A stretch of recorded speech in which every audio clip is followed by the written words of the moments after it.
Good afternoon and welcome to the Warwick Arts Centre for the Warwick Classics Drama Festival. My name is Emmanuela and I'm an associate professor in ancient Greek language and literature here at Warwick. And I am delighted to be hosting tonight one of the people who has exercised some of the biggest influence in the study and understanding of Greek drama, Professor Oliver Taplin. I'm sure all of you would know Professor Taplin.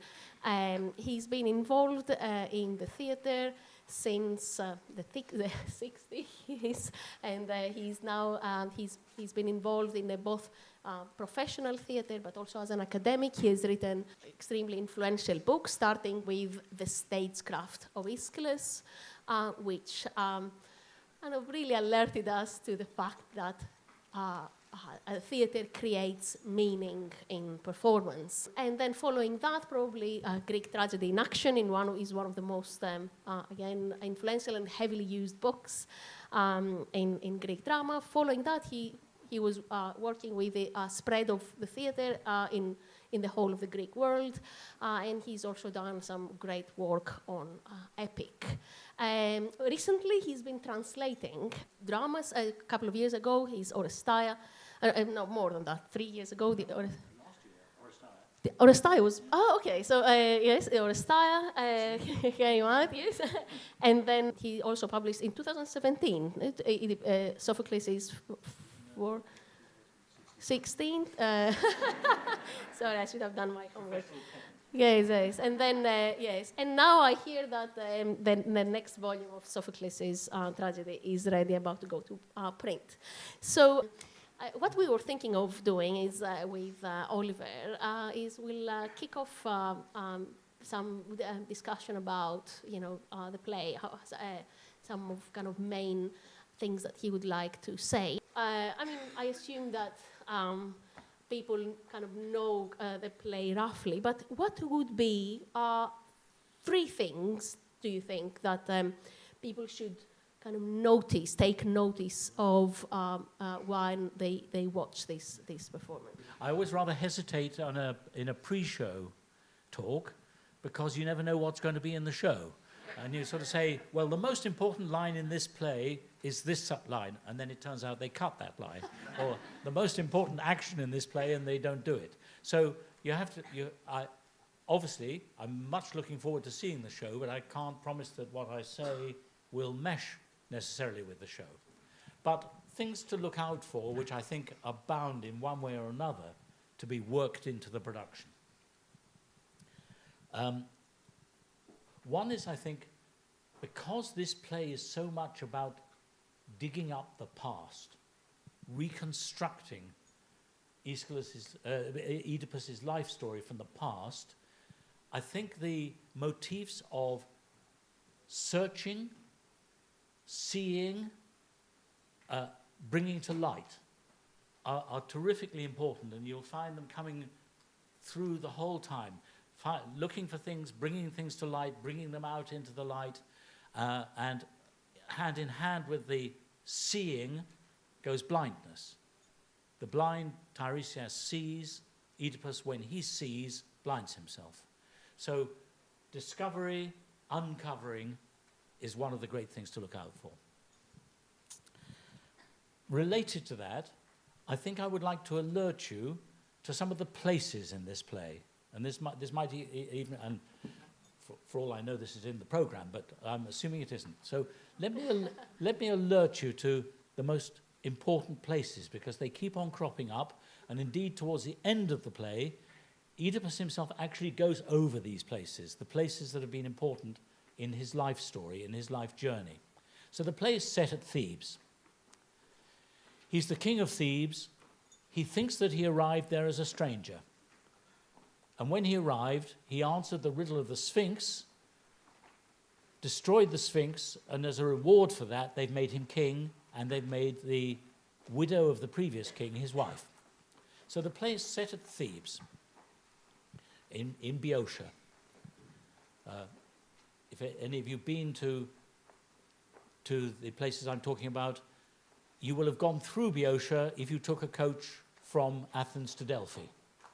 The big flat area you go through en route before you get to the mountains before Delphi. So the play is set at Thebes.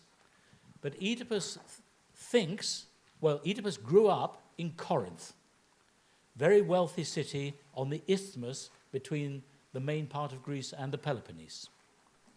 Just a narrow neck of land. Corinth controlled the trade routes, was a very prosperous and famous city. That's where he grew up, and he believed that the king of Corinth was his father, until he was aged, well, it doesn't say what age, but perhaps about 18, something like that.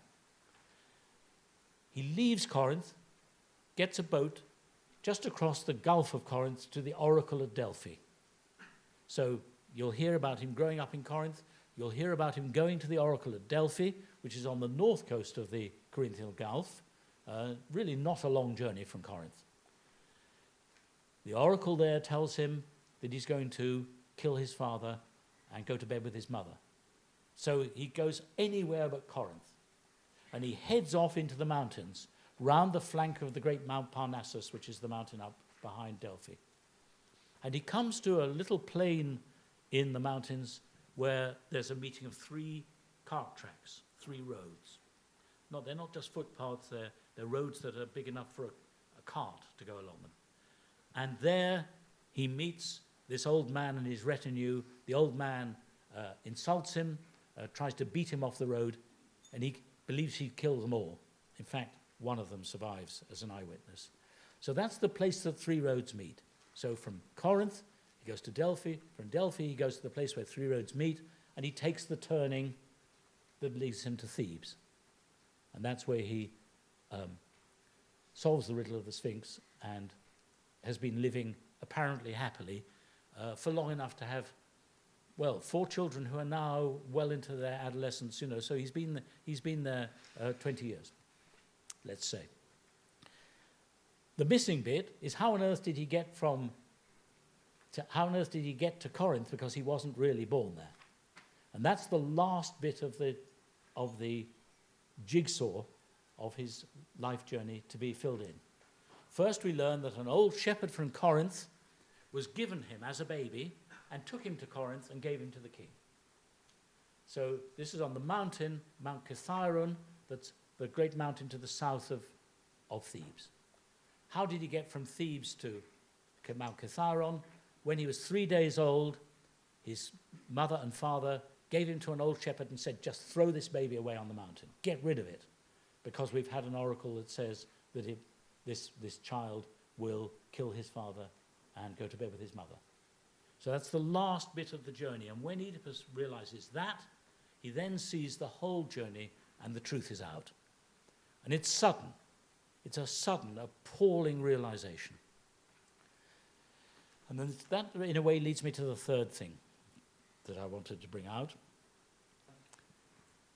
If you ask, well, what is it in this play that speaks to everyone?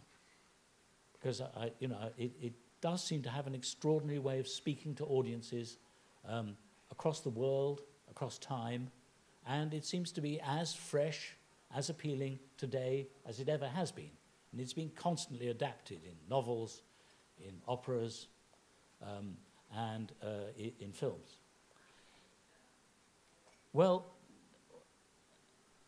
I think there's something in it that speaks to us all.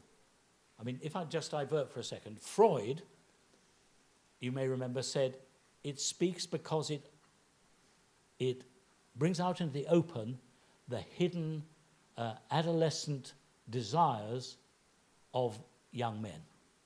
That really what young men want to do is kill their father and sleep with their mother. And Freud said, that Oedipus, that Sophocles saw, that's the riddle. Well, the trouble is this play also speaks to women.